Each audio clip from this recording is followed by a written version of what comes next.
Okay, the Scion, we're ready to start the muffler. So just for kicks, I thought I would drive it up on first and maybe look around the front end, but I couldn't even drive it up on the ramps.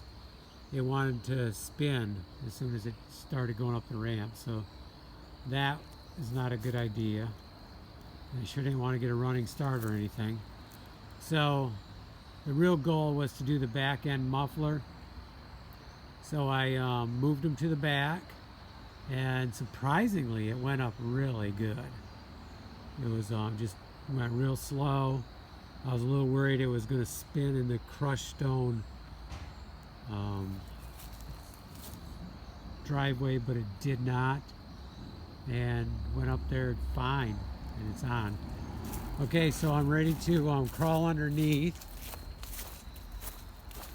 I got the parts ready here. I'm sure I'm gonna have to get some wrenches and stuff, but I'm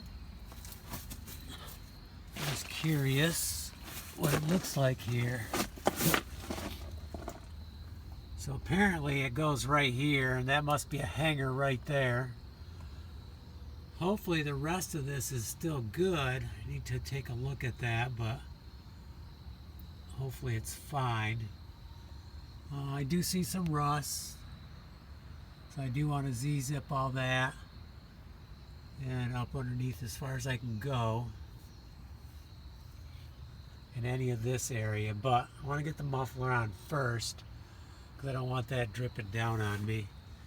Areas like this too, Z-zip it, should help decrease the rust